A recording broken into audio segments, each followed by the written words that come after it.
But Dave, the next team we're going to take a look at is the Bears, and it's not good times in Chicago.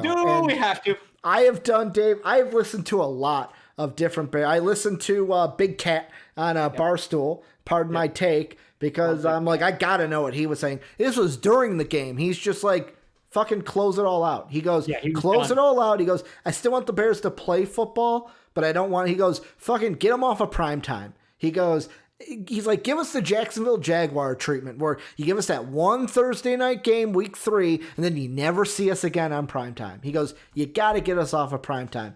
Before I go with the question of what I was going to, I want to take the last segment and ask a question to you, the Bears fan, for this one. If Matt Nagy is fired and the Bears clean house and Bruce Arians gets fired, would you want Bruce Arians to be the head coach of the Bears and kind of run it back like you thought you were going to do? I think it was either the Trestman hire was, oh man, we should get Bruce Arians.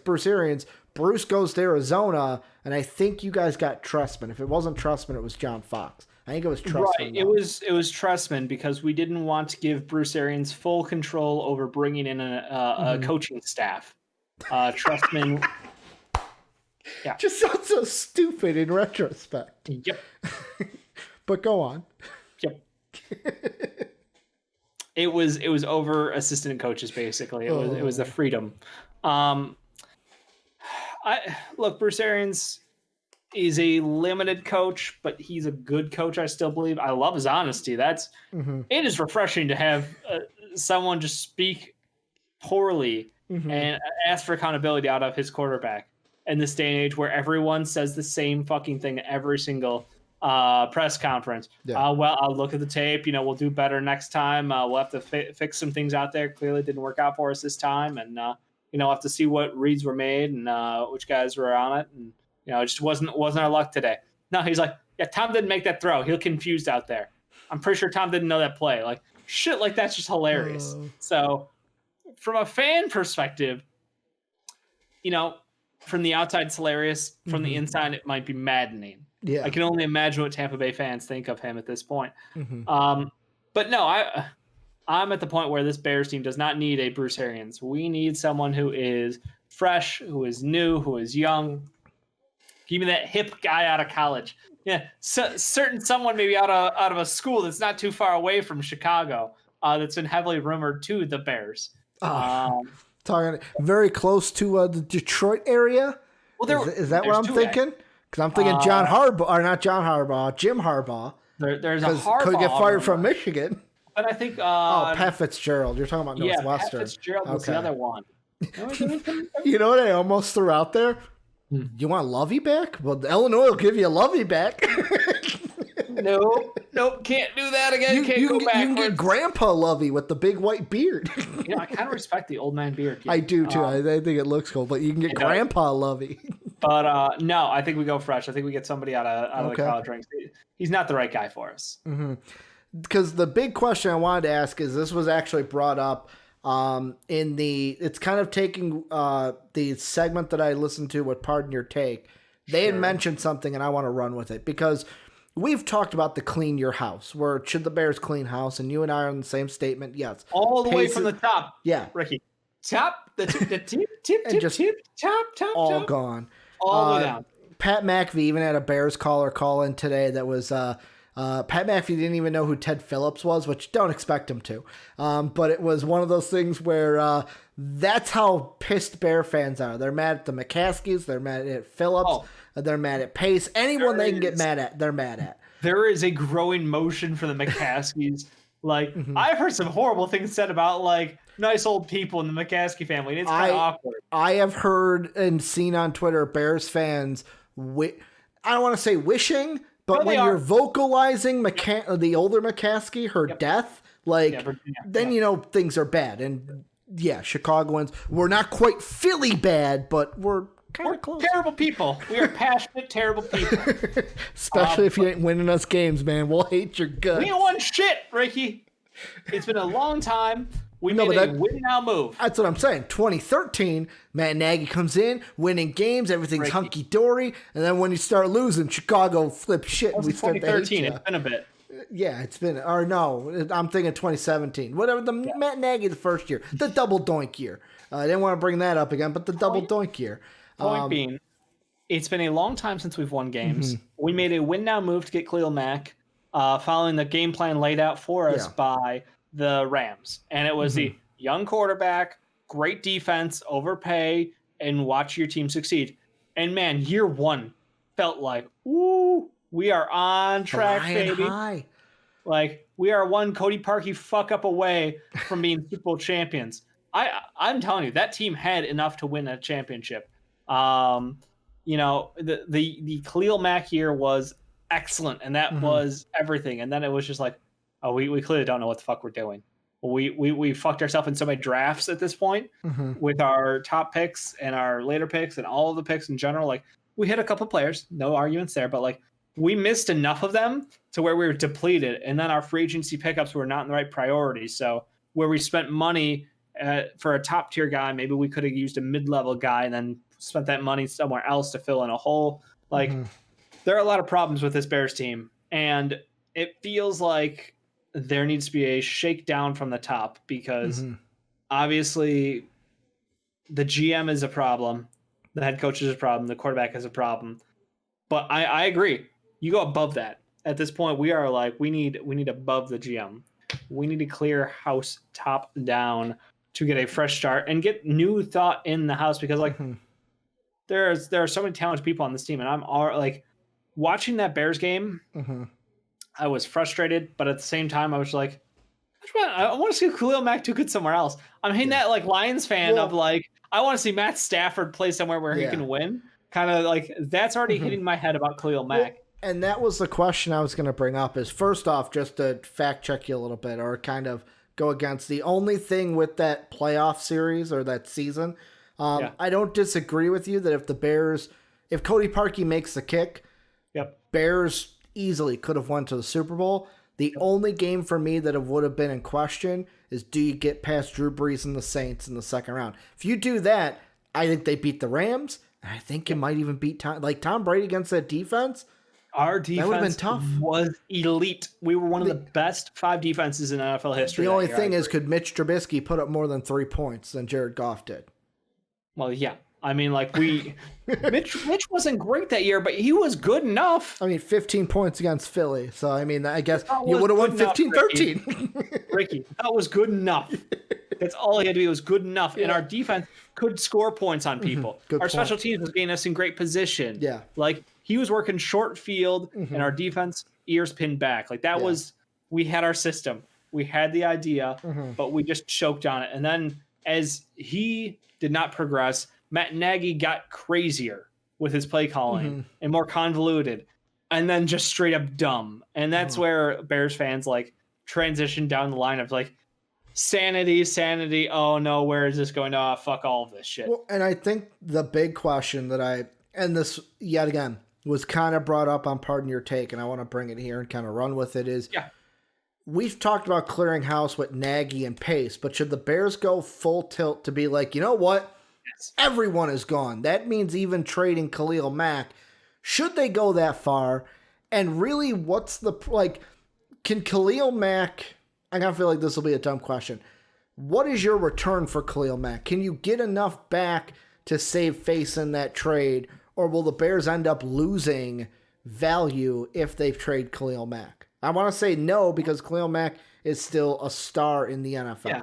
I was like, Khalil Mack's still amazing. His numbers may not represent his impact on the field, but I think everyone who knows the NFL and who is active around the coaching circles, the opinion is still he's one of the best pass rushers in the NFL. He's still one of the best guys on the line in the NFL. So, no, I don't think there's any issue there with value. Even his contract is worth at this point. Like, all the other contracts have kind of caught up slowly, and we will continue to see that happen over time. So his big deal that was a blockbuster deal at the time, not really a crazy deal anymore. So, and value-wise, what do we give up for him? What did they get with the Khalil Mack picks? Fucking nothing. So that's the thing. When you trade for draft picks, you got to be able to scout well and hit on those picks. You got to hit those picks, and that's the problem, you know? Doesn't always work out. They are not guarantees. They are lottery balls. They get the more balls you got, the better chances you got to hit, but doesn't really matter sometimes. Eric in the Twitch chat, Bears need a QB. Yeah, we fucking do. If we take Kyle Trask, I'm gonna shoot myself sometime, like in game. I Definitely not mean, in real life. But it's just like it's that frustrating thing of like how. What perspective of the game are we looking at? Like, are we trying to be a modern offense, or are we still stuck in our ways of like, I mean, this guy's big, tall, strong, and he throws the ball real far. And I'm like, great. He's had one really positive year so far, and this has been an excellent year, yes. But what about the other quarterbacks who are just consistently like, a little bit more in the modern style, who don't look like the quarterbacks who are age 35 and up right now in the league. Yeah. If we get one of those quarterbacks who is dynamic, who can play make, who, if our offensive line is still rebuilding where it is right now, being the worst in the NFL, like he won't die back there within the first year and, get the car treatment. I mean, for me, I feel like if I'm the Bears, if I'm looking to clean house, if you're kind of, if your MO is I want to clean everything and clean GM, basically what I would do, I would franchise tag Allen Robinson then. Franchise tag him, trade him. That's what I'm saying. Like, I'm franchise tagging him. No, but that's what I would do is I would franchise tag him and then tell him you're not staying here. The only reason I am franchise tagging you is so that we get something from him. Isn't there only specific windows when you can franchise tag? I'm not a contracts expert, but like I thought the tag is only effective. So you get one player per year to franchise tag. So if the Bears use it on Allen Robinson, that's the only player they can franchise tag.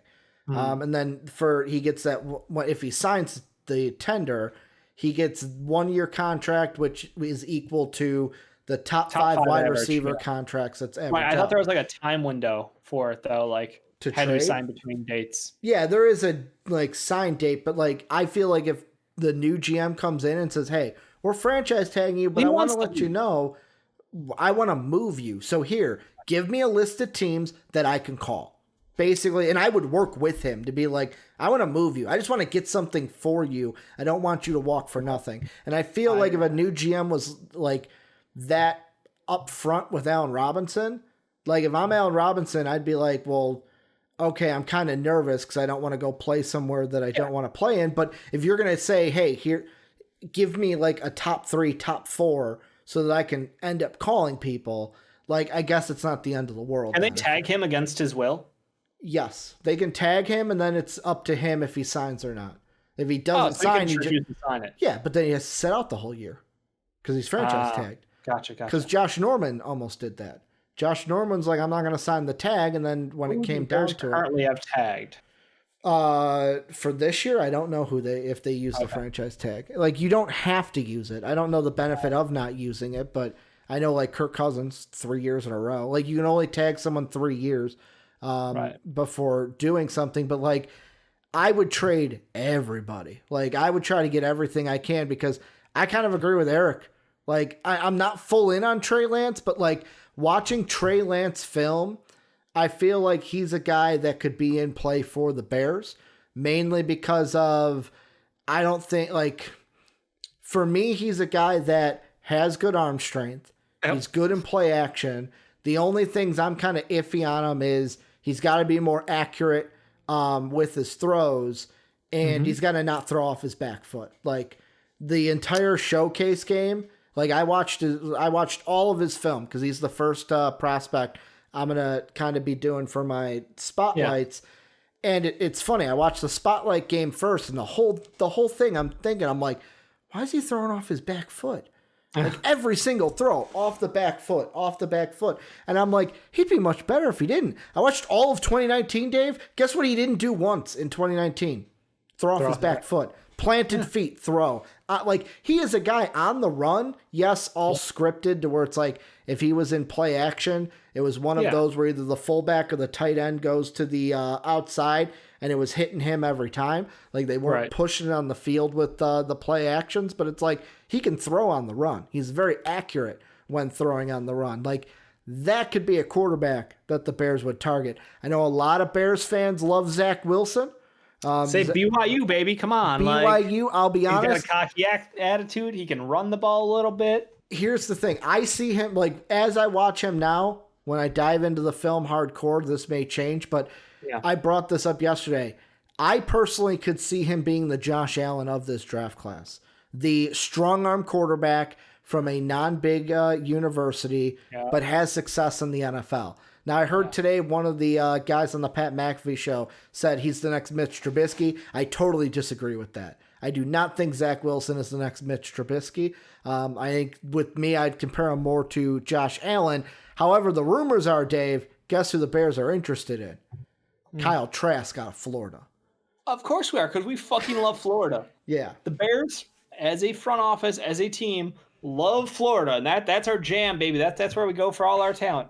Kyle Trask, he's not the worst. He's not the worst. Like, I just don't know what he's going to be at the next level. That's the question: is what will he be at the next level? I'm looking at Zach Wilson again. Mitch Trubisky was Mitch Trubisky because he was big, tall, and had only started like 11 games in his collegiate career. Zach Wilson's played 3 years, 9 games each year. Like, get the fuck out of here. Hey, that's just wrong. So like that's invalid. He's an incredible quarterback, and like everything there has been constant progression. Trask is the interesting one to me. Like, he's older. He wasn't bad. Let's put it this way. He wasn't bad his last year. This year he's excellent. And it's just like, but do I trust him? Do I trust his play? Do I trust his decisions at the line? Do I trust his mobility? Do I think that he's going to be able to survive? Do I think that he's someone who can be a future top-end quarterback? Or exactly like Eric's saying, is this who he is? Like, is this just, hey, he can stand in the pocket and pivot and throw the ball? See, and that's the thing, like, with the Bears, I think it also comes down to, before you can answer which quarterback you like, obviously fans are going to have the ones they like. Some will like Lance, some will like Wilson, some will like Trask. I think everyone's got Fields and Lawrence off the mind because they're going to go 1-2. And the Bears, like, I'll ask this. Not the Jets, but if I'm the Jaguars, do the Bears call up the Jaguars or even the Jets and go, Khalil Mack's on the table, but we want your pick? Would you trade Khalil Mack to try to get Trevor Lawrence or Justin Fields? If I'm the Bears, yes. But would the Jets or Jaguars, like, they're not actually? I don't even think the Jags are number 2 anymore. The number 2. Oh, they are. They've won 1 game. They are. I forgot. I thought there was something to where they weren't. But let's say they do win a game, because I think it's more possible for the Jaguars to win a game than the Jets. Jets are locked in at 1. But let's say no games to play. Let's say Cincy gets the number 2 pick. No Joe Burrows. They lose out. Jaguars win a game or win 2 games, whatever. Let's just say, what if the Bengals end up 2? If I'm the Bears, do I call up the Bengals? I go, yo, you got Joe Burrows. You don't need Justin Fields. We'll give you fucking Khalil Mack to add to that defense. Myles Garrett and Khalil Mack. Woo! And then the Bears move up and get it, even if it's to get a Justin Fields. Yeah, 100%.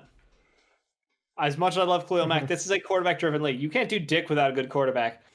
We've proved it for the last, 2 decades. Like, there's no point in having a great defense if your quarterback is inept, if your offensive system is terrible. Like, you need everything to line up on that side of the ball, and then you can drag whatever shithole of a defense you want to a Super Bowl. You don't need to be excellent.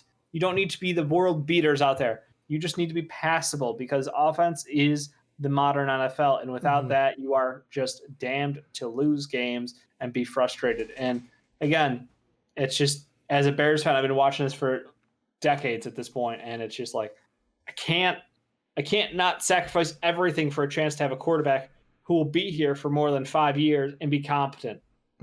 I would give up my left leg for it. It's just whatever it takes. Let me go get that, because I don't been getting my shit kicked in by Aaron Rodgers by far for the last 40 fucking years, it feels like. Dude, 30 years. But did you see the stats where they showed, like, Mitch Trubisky against the Packers? I don't need to be 14 touchdowns.